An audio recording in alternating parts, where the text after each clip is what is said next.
Welcome to another episode of Dating Decoded. Today we are diving deep. Get ready for Speed Mingle Unfiltered. Imagine walking into like a beautifully lit, really elegant room. The energy is buzzing, the music is perfect, and you were immediately asked to do three things that would honestly probably send a modern human being into a mild panic attack. Oh, absolutely. A total meltdown for most people. Right, because first, you have to hand over your phone. Gone. No smartwatch either. Completely disconnected. Yep. Second, you are legally forbidden from asking anyone for their phone number or, their social media handle. And third, and this might actually be the most terrifying one of all, you are completely banned from asking anyone the fundamental default question of adult existence. You cannot ask, so what do you do for a living? Which is, that's how we all start conversations, right? Exactly. So think about it. Would you survive that room? Or would you just find yourself standing by the cheese board, totally paralyzed, realizing you have no idea how to actually talk to a stranger without a script? Welcome to the deep dive. It's just a phenomenal thought experiment. But the wild thing is, it's not a thought experiment at all. That scenario is playing out as a literal blueprint for human interaction. And that is exactly what we are unpacking today. So, setting the timeline, it is Monday, July 13th, 2026. Yeah. And in just a few weeks, August 6th, to be precise, this very scenario is unfolding down in Brentwood, Tennessee.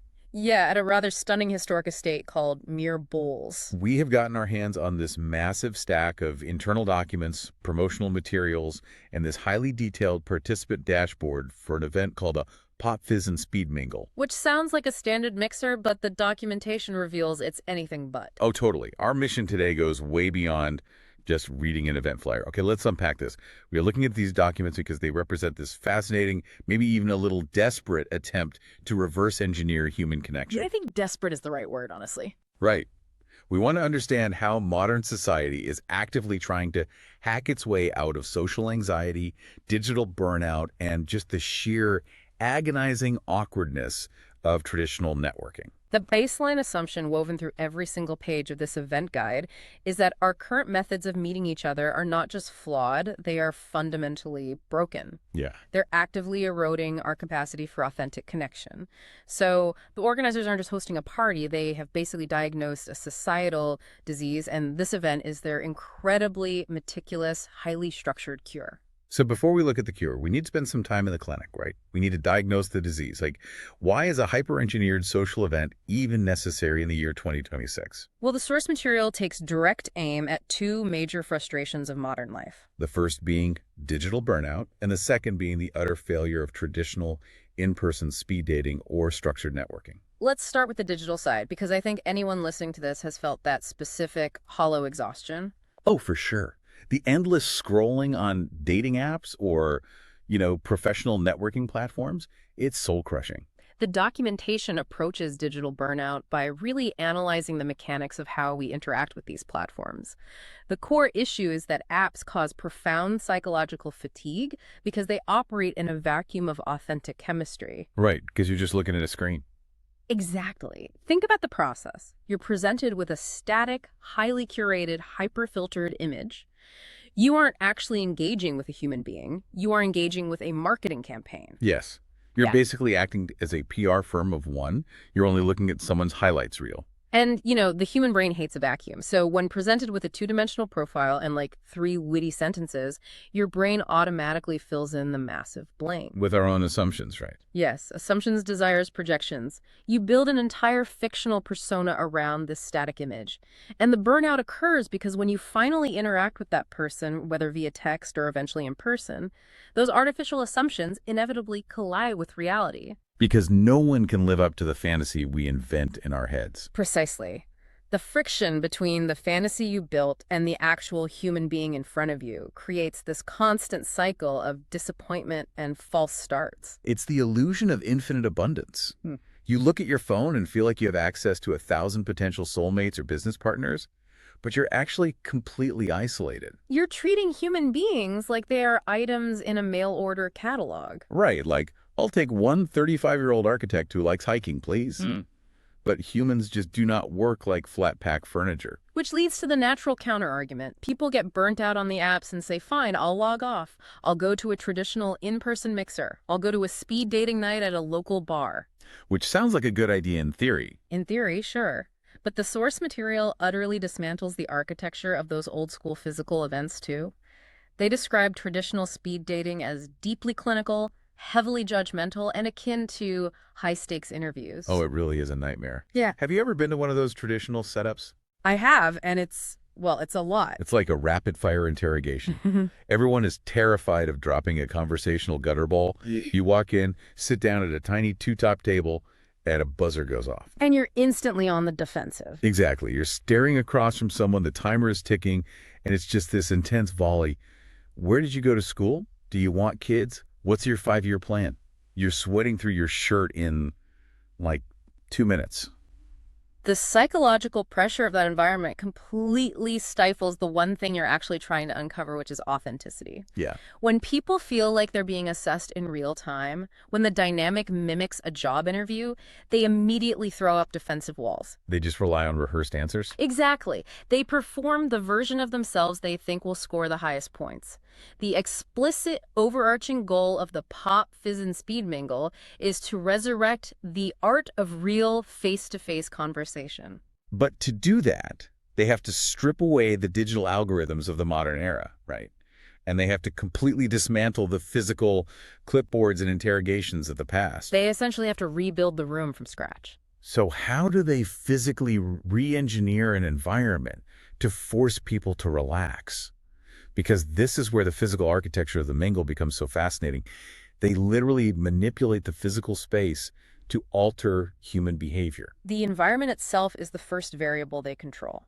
As you noted, the venue is mere bowls, which provides a very specific atmosphere. Yeah, it's this historic estate. It's not some sterile conference hall or a loud, sticky-floored bar. They're setting a dinner party backdrop. The documentation highlights craft beers, boutique wines, and small plates. It's designed to feel warm and abundant, to lower those defenses. And as a quick logistical aside, the guide notes an automatic 20% gratuity on all food and beverage purchases, which, honestly, from a social engineering standpoint, makes perfect sense. It absolutely does. Nothing shatters a romantic or professional vibe faster than awkwardly doing math on a napkin at the end of the night, or, subtly judging how much the other person tips.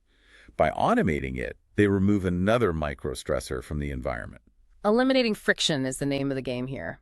But the venue is just the canvas, really. The actual structural engineering happens in the seating arrangements. Right. They completely abandon the one-on-one interrogation-style tables. Instead, participants are grouped into what the guide calls curated pods, consisting of 4 to 6 people. Okay, I have to pause here, because when I first read that, my immediate thought was, wait, won't natural introverts just get completely steamrolled in a group of 6? It's a very common concern. I mean, if you take a natural introvert and throw them into a pod of 6 people, and one of those people is a loud, charismatic extrovert, that extrovert is going to completely dominate the airspace, right? They'll hold court, tell all their funny stories, and the introverts will just shrink into the upholstery. It's a completely logical fear. But the source material makes a deeply counterintuitive claim about this dynamic. Okay, I'm listening. The guide insists that the group format actually protects introverts. It serves as a psychological buffer. Walk me through the mechanics of that buffer. How does that work? Well, consider the alternative. If you are an introvert at a one-on-one table and the conversation hits a lull, the silence is deafening. Oh, the pressure is immense. Right. The burden to revive the interaction rests squarely and entirely on your shoulders. However, in a pod of 4 to 6 people, the social pressure is heavily distributed. I see. The guide explains that natural conversationalists, the extroverts, will inevitably and organically break the ice. They do the heavy lifting of the initial small talk. So they take the heat off the quiet people. Exactly. This allows the introvert to sit back, observe the dynamic, find their footing, and enter the conversation when they actually have something meaningful to contribute, rather than forcing them to perform on command out of sheer panic. That is brilliant. It's kind of like drafting in a car race. Drafting. Yeah. The extrovert is punching a hole in the social resistance, taking all the wind, and the introvert can just slipstream behind them until they're ready to make a move.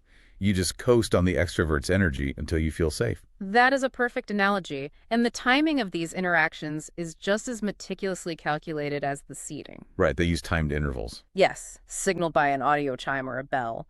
But the rounds are not the standard 3 or 5 minutes you'd see at old school events. They are set to a very specific 10-15-minute window. Which feels dangerously long if you're stuck at a bad table, but incredibly short if you're having the time of your life. Why land on 10 to 15 minutes? Why not just a quick 5 minutes to get through everyone, or 30 minutes to really get deep? The 10 to 15-minute window is mathematically optimized for human tension. Mathematically optimized. Yes, 5 minutes is only enough time for superficial pleasantries. You never get past the weather or the traffic. But 30 minutes runs the massive risk of social stalling. Yeah, if a conversation dies at minute 12, sitting there for another 18 minutes is just psychological torture. Exactly. The 10 to 15-minute mark is the sweet spot. It provides enough runway to actually uncover a spark of authentic connection, but it's short enough to prevent a dying conversation from stalling out entirely. It's the classic showbiz principle, right? Right. Always leave them wanting more. Precisely. If you're having a magical conversation with someone in your pod and the chime rings at minute 14, you are devastated. Yeah. You want to keep talking to them. And that is the exact psychological state the organizers want you in. Yes. High momentum. But when that chime rings, they introduce a mechanic that absolutely blew my mind. Yeah. Because they do not just tell everyone to stand up and switch tables. No, they don't. And what's fascinating here is how they handle the transitions. They use a partial rotation strategy. Okay, break that down for me. This might be the most mechanically elegant aspect of the entire night. When the bell sounds, only designated members of the group move to the adjacent tables. The rest of the participants remain seated to, in the words of the guide, anchor the station. So you have half the pod leaving and a new half arriving. Why is that better than just reshuffling the whole deck? Think about the physics of a normal networking event. If everyone rotates at the exact same time, the energy of the entire room plummets to absolute zero. Oh, right, because everyone stops talking at once. Exactly. Every single conversation in the building has to start over from scratch simultaneously. It takes a massive amount of collective social energy to spin those wheels back up. By utilizing a partial rotation, the event ensures every new table is a mix of old and new faces. Which prevents that massive energy dip. Yes, it solves the problem of energy reset.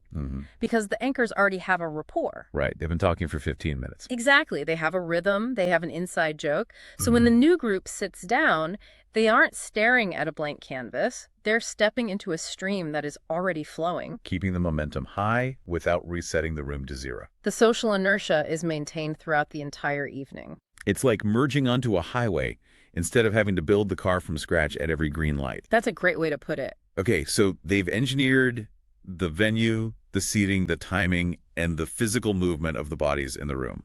But let's be honest.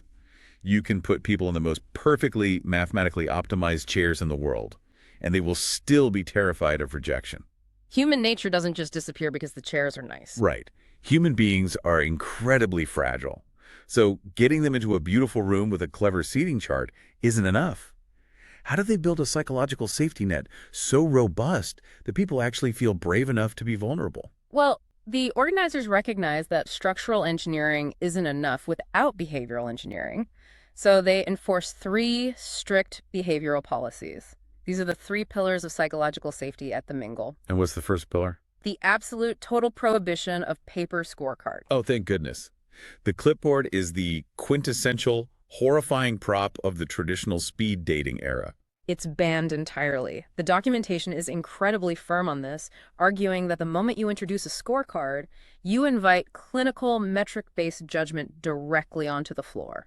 It fundamentally changes the way you look at the person across from you. It does. Like if I'm talking to you and you suddenly look down and scribble something on a piece of paper, my brain instantly shifts from we're having a nice chat to, oh my God, what did she just write? Did I talk too much? Was my joke bad?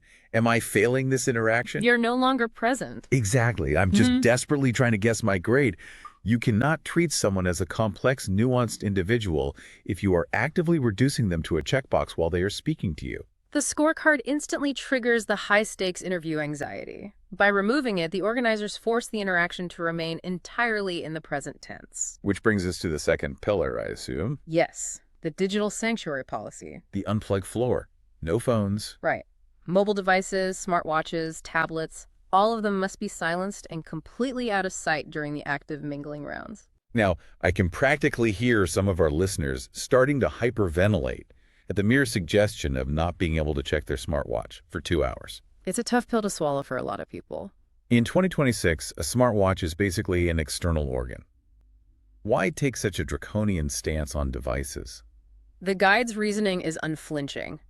Active device use, even a quick glance at a watch, immediately signals disengagement. It completely shatters the table's energy. Just a glance. Even just a glance. But on a deeper level, it removes the modern human's favorite escape hatch. Consider the mechanics of a conversation. Eventually, there will be a 2-second lull, a moment of silence. And the modern reflex to a 2-second lull is absolute panic. Yeah. We cannot handle the void, so our hand instinctively twitches toward our pocket to pull out our phone just to look busy. Just to avoid the awkwardness of silence. Right. But those 2 seconds of uncomfortable silence are exactly where tension builds. That void is where someone is forced to take a social risk. Someone has to ask a new question or make an observation or share a thought. And that friction is where actual, genuine human connection is forged. Precisely. If you allow people to keep their digital escape hatches, they will pull the ripcord the moment they feel even slightly uncomfortable. By banning the devices, the event enforces absolute presence. You're locked in the room with human awkwardness, and you just have to navigate your way through it. I love that. You're stripping away the armor. No clipboards to hide behind, no screens to escape into. But the third pillar is the one that really shocked me. Pillar 3, no direct information solicitations. This is a radical departure from the norm. You are explicitly forbidden from asking for phone numbers, social media handles, or business cards during the active mingling rounds. Which is wild because the entire purported point of attending a networking event or a singles mixer is to acquire contact information. Exactly, you go to get the number. But they have outlawed the very act of asking for it. It's like they've engineered a game of social bowling, but they permanently welded the bumpers up. Social bowling with the bumpers up. I like that. Right. They've identified the single most anxiety-inducing moment of human interaction, putting yourself out there, asking for a number, and getting rejected to your face. And they just made it illegal. You cannot throw a social gutter ball if the gutters are covered. The document zeroes in on a brilliant term for this interaction. They call it the gatekeeper moment. The gatekeeper moment. Yes. Asking for a number instantly and violently shifts the power dynamic of a conversation. It puts the person being asked in an incredibly uncomfortable position. Because they have to make a split-second decision about you while you're staring at them. Precisely. They are forced to either deliver a harsh, awkward refusal directly to your face, which ruins the vibe of the pod, or, and this is a fantastic phrase from the text, they give you polite compliance they later regret. Oh, man. Polite compliance they later regret. That hits so close to home. We've all been there. We've all been on one side or the other of that equation. You're talking to someone, they ask for your number, and you don't really want to give it to them. But you don't want to cause a scene, so you just cave. You give them the number, and you walk away knowing full well you are going to ghost them the next day. It feels terrible. It feels dishonest. By completely banning the exchange of contact info, the event eliminates the pressure cooker. You can talk freely, openly, and playfully with someone for 15 minutes, completely secure in the knowledge that at the end of the round, neither of you has to make a high-stakes, binding decision.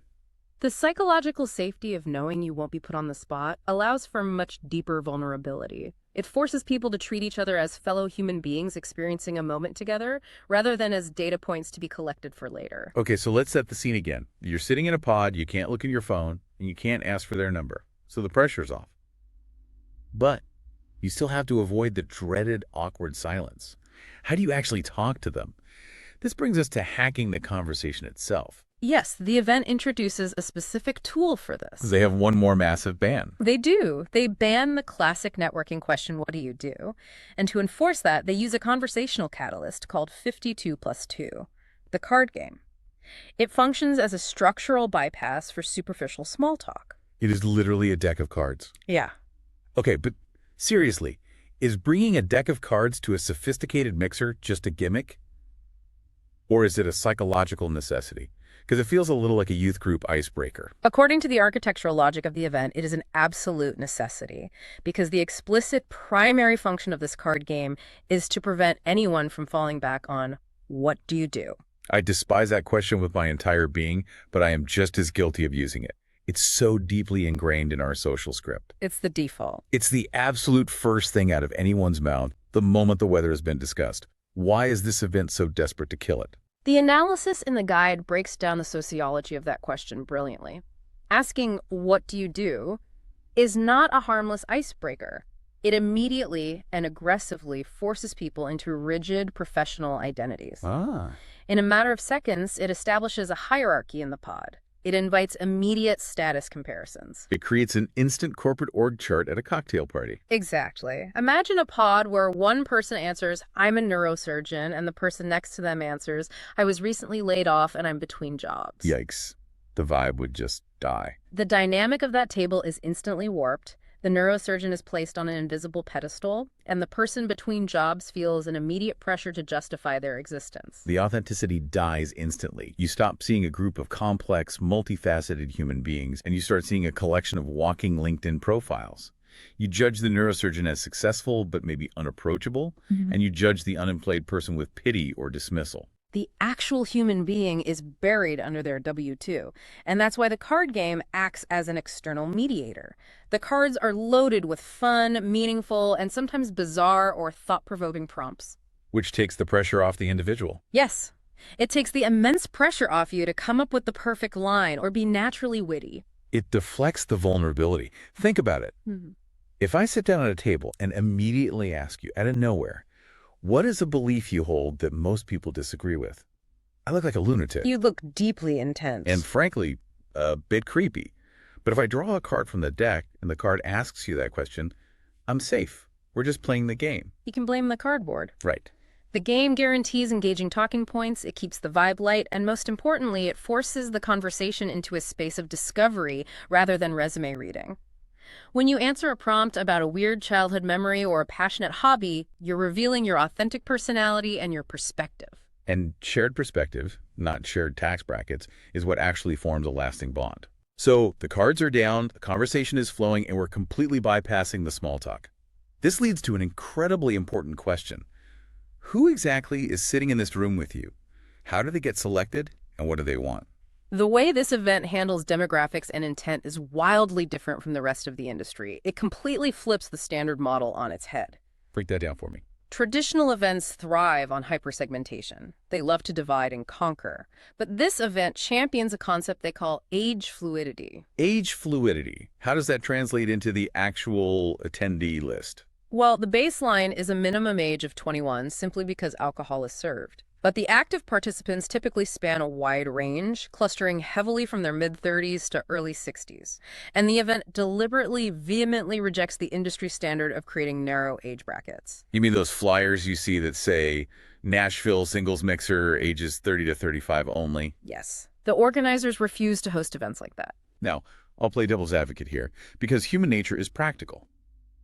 Doesn't it create total chaos if a 25-year-old looking for a startup mentor is sitting next to a 60-year-old looking for a summer romance? It seems like it would, yes. Right. Why not just separate them into different rooms so everyone gets a guaranteed return on their time? Why mix them together? That is the conventional wisdom, but the document outlines a philosophy that directly warns against creating these artificial social silos. When you rigidly segregate a room by age or by intent, you foster immense implicit bias. Ah, I see. You're building an environment based on the assumption that people outside of your exact demographic have nothing of value to offer you. You're actively constructing an echo chamber. You're locking people in a room with a mirrored version of their own life stage. The guide argues that true demographic diversity is what actually enriches a conversation. Mixing a 25-year-old's perspective with a 60-year-old's lived experience introduces a varied, dynamic energy that narrow brackets completely suffocate. And this ties into intent, too, doesn't it? Yes, it ties directly into their most profound structural rule: intention blindness. Intention blindness. That sounds like a fascinating psychological experiment. What does it actually mean for the attendees? It means that absolutely no one enters the venue wearing a label. The doors are thrown open to individuals who are pursuing wildly different social outcomes. You have people looking for true romance, people looking for venture capital, people looking for a tennis partner. And people who just want a decent conversation for an hour. Exactly. But nobody knows who wants what during the actual mingling rounds. Because they can't ask. It all ties together. You Yeah. can't ask for their number. You can't ask what they do for a living. And you have no idea why they bought a ticket.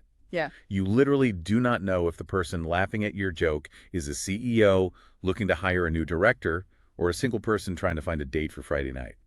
If we connect this to the bigger picture, we can see how modern hypercategorization has actually made us less connected. How so? Think about dating apps or networking sites. You're forced to label yourself instantly, looking for short-term fun, looking for a co-founder.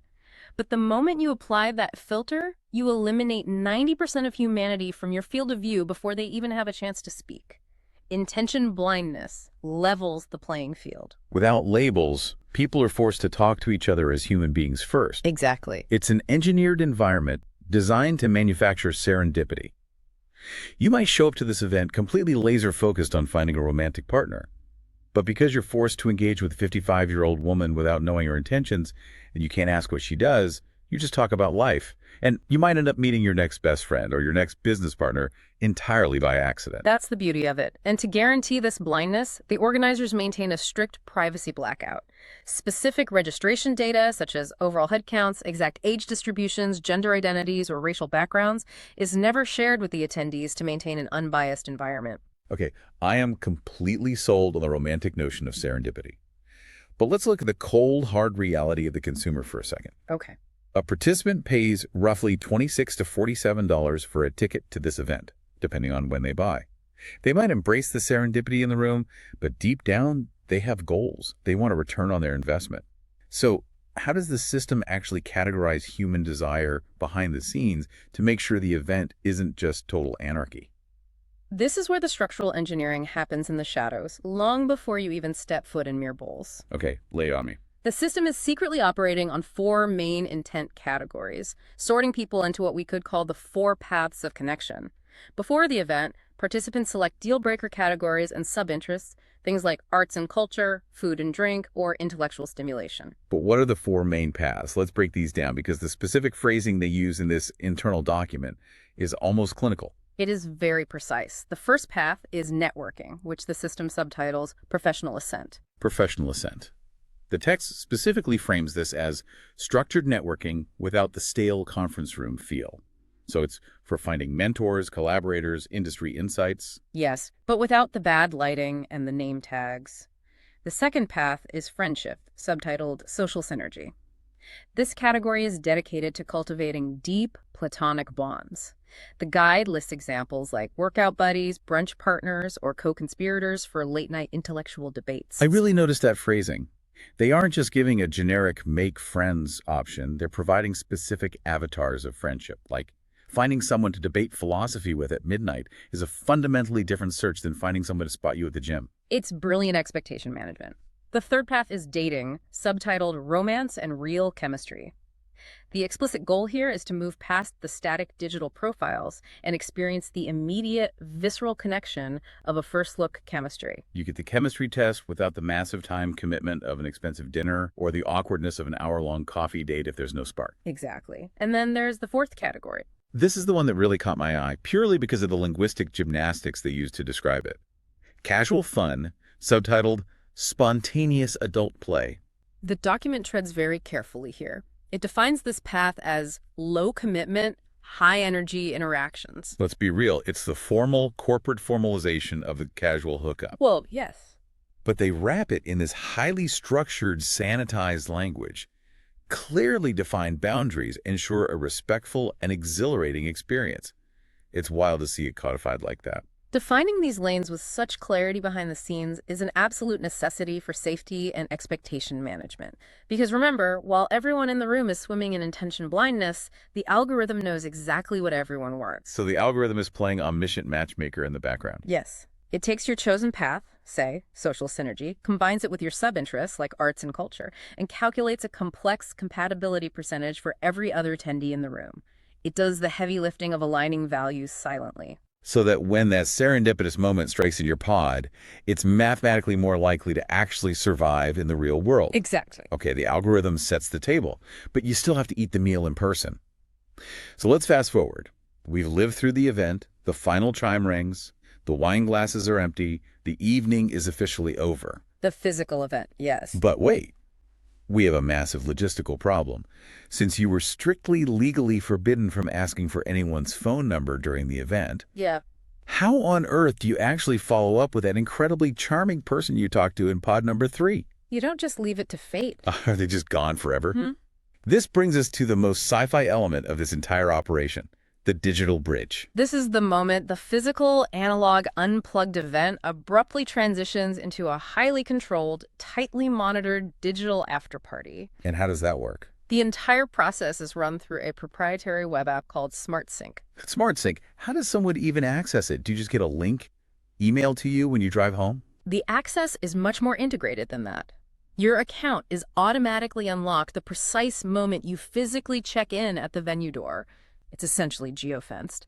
Once you are inside the system, the app displays a real-time event roster. Oh, wow. It shows the live, active profiles of every single individual who is physically present in the building that night. That is a godsend for anyone with social anxiety. Yeah. If I'm terrible with names, I don't have to spend the whole 15 minutes panicking that I forgot the name of the person I'm talking to. I can just discreetly check the roster later and say, wow, right, that was David in the blue shirt. It completely eliminates the need to aggressively memorize names or scribble down physical descriptions on a napkin. But the roster goes much deeper than acting as a digital name tag. It displays two vital pieces of hidden information. Yeah, those are. First, it reveals that algorithmic compatibility index we discussed earlier, that percentage match based on your hidden hobbies and values. So even if I had a fantastic flowing chat with someone, I can look at the app later and see, oh, wow, the system says we're only a 12% match on lifestyle. The text calls it a subtle data-driven guide to help you prioritize who you actually reach out to. 10 seconds. Second, the app finally lifts the veil on the biggest mystery of the night. It drops the intention blindness and reveals what they call granular intent visibility. A grand reveal. Exactly. When you click on an attendee's profile post-event, it clearly displays their explicit current relationship goal. Now you finally know if the person you were flirting with was there for romance and chemistry, or if they were strictly looking for professional assent. It ensures absolute alignment of expectations before anyone makes a move. Yes. Here's where it gets really interesting, though.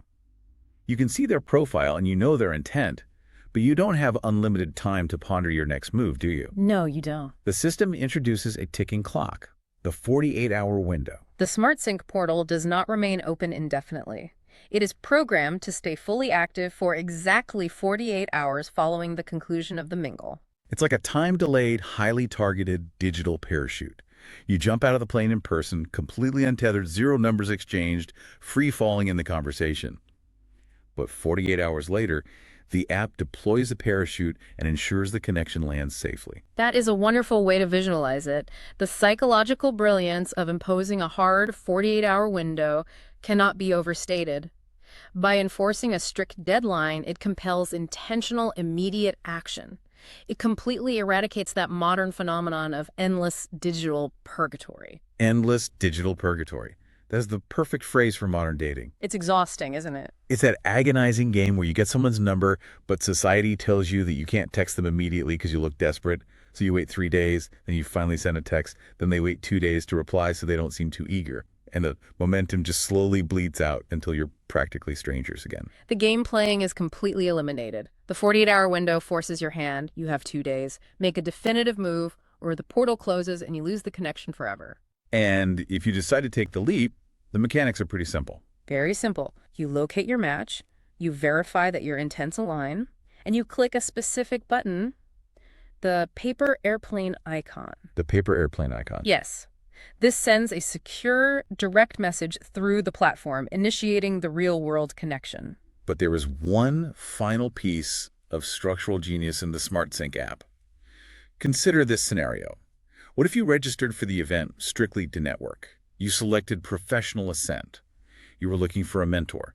But then you sat down at a pod, the cards were drawn, and you met someone where the romantic sparks were just undeniable. The chemistry was off the charts. It happens. Suddenly, you don't care about networking anymore. Are you trapped in your original category? When they look you up, will they think you only want a business card? That would be a tragedy of engineering. But the organizers anticipated this. The system features a mechanic called dynamic preference flexibility. Dynamic preference flexibility. I love how that sounds like corporate jargon for simply changing your mind. It essentially is, but it acknowledges a fundamental, beautiful truth of human nature. Our intentions are inherently fluid. We rarely know what we actually want until it is sitting right across the table from us. Right. The platform allows every participant to update their relationship preferences. You can pivot your profile settings from networking to dating while you're literally standing in the parking lot. So the app instantly adapts. Yes, ensuring that when that specific person looks you up during the 48-hour window, they see your most current, authentic personal goals. It's remarkably forgiving. It allows you to be messy, unpredictable, and human in the physical room, and then it lets the technology clean up the social mess afterward. Exactly. All right, so we've completely dissected this single fascinating event happening in Brentwood, Tennessee. We've explored the psychology of the pods, the necessity of the cards, the rigid behavioral rules, and the ticking clock of the 48-hour digital window. But let's widen the lens here. Okay, let's zoom out. Let's make this real and applicable for the listener. Because what if you, the person listening to this deep dive right now, are not in Tennessee? What if you are never going to attend a formal speed mingle in your life? What does this all mean for you? How can you extract this heavily engineered mindset and apply it to your everyday life? Say, the next time you're at a neighborhood barbecue or trapped at a corporate conference. Well, the event guide actually includes a section titled Tips for Success. Oh, really? Yeah. Now, on the surface, they read like standard event platitudes. Be authentic, keep an open mind, practice active listening, and remember to have fun. It sounds like the poster on the wall of a high school guidance counselor. True. But look beyond the platitudes to the promised benefits of the event. Expanding your social circles, enhancing your ability to communicate and think on your feet, and boosting your self-esteem by actively stepping out of your comfort zone. Those are universal human desires. Exactly. And you do not need a proprietary app or an audio chime to achieve them. You can extract the core principles of this event's architecture and apply them manually in your own life. Okay, give me a concrete example. How do I, as a regular person, apply the concept of intention blindness at a casual neighborhood barbecue? It requires a conscious effort to stop categorizing people the moment you meet them. When you walk into a room, your brain naturally tries to sort everyone to save energy. Like, that person looks like a useful professional contact.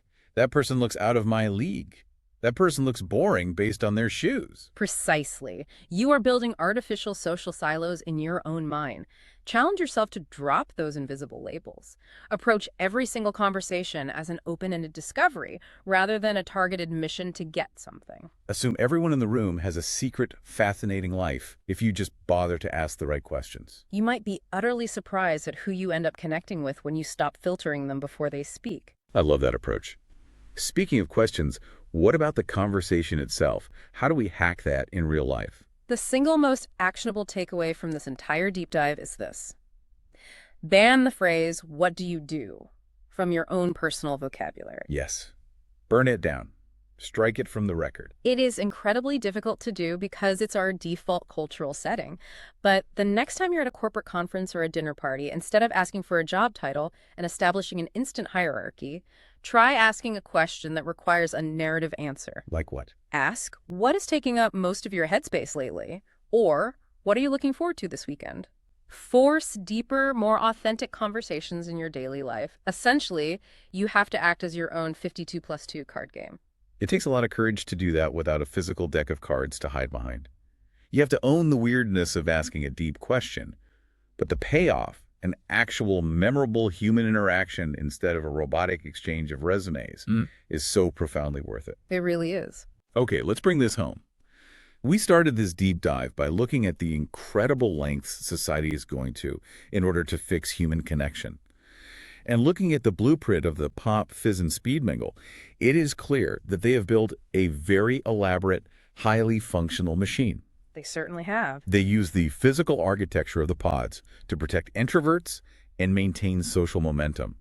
They enforce rigid psychological safety rules, no phones, no clipboards, no asking for numbers, to completely eliminate the paralyzing fear of face-to-face rejection.